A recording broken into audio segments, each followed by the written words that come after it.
ఒకప్పుడు తెలుగు సినిమాలో హీరోయిన్ గా ఓ వెలుగు వెలిగారు జయలలిత. ఆ తర్వాత స్పెషల్ రోల్స్ తోనూ సందడి చేశారు. ఎక్కువ స్పెషల్ సాంగ్ లో కనిపించి తెలుగు ఆడియన్స్ కు బాగా చేరువయ్యారు. ప్రస్తుతం అడపాదడప పాత్రలు మాత్రమే చేస్తున్న ఈ సీనియర్ నటి ఎక్కువ సీరియల్స్ లోనే కనిపిస్తున్నారు. సినిమాలు రియల్స్ సంగతి పక్కన పెడితే జయలలిత ఇప్పుడు ఒంటరిగానే జీవిస్తున్నారు. పెళ్లి జరిగిన కొన్నాళ్ళకే భర్త చనిపోయినా మరో పెళ్లి కూడా చేసుకోలేదు ఆమె.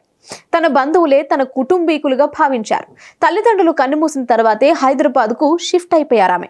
ఇదిలా ఉంటే తాజాగా ఓ ఇంటర్వ్యూలో పాల్గొన్న జయలలిత తన పర్సనల్ అండ్ ప్రొఫెషనల్ లైఫ్ గురించి పలు ఆసక్తికర విషయాలను పంచుకున్నారు.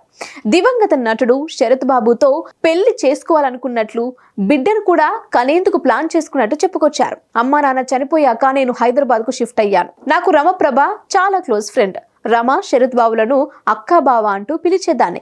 నేను శరత్ బాబు కలిసి పలు తీర్థయాత్రలకు వెళ్ళాం. ఈ క్రమంలోనే మా మధ్య ప్రేమ బంధం ఏర్పడింది. అది చాలా కాలం పాటు కొనసాగింది. పెళ్లి కూడా చేసుకోవాలనుకున్నాం. పిల్లల్ని కూడా కనాలనుకున్నాం.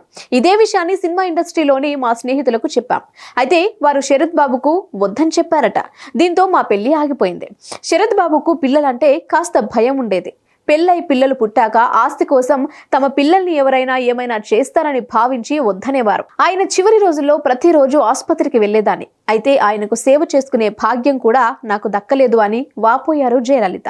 Hit TV presents like, share, comment.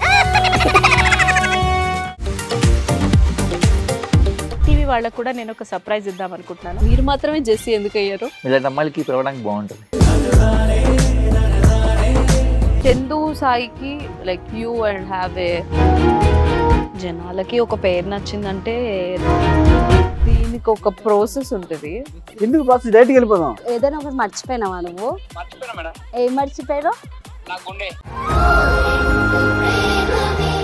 ఏదో ఆ టైంకి మన సుడి బాగుంటే ఎవరన్నా చూపిస్తే రాయగలం కానీ డోర్ టు డోర్ సేల్స్ చేసేవాళ్ళు. శారీ వస్తుంది, శారీలో వెనకాల కట్టుకుని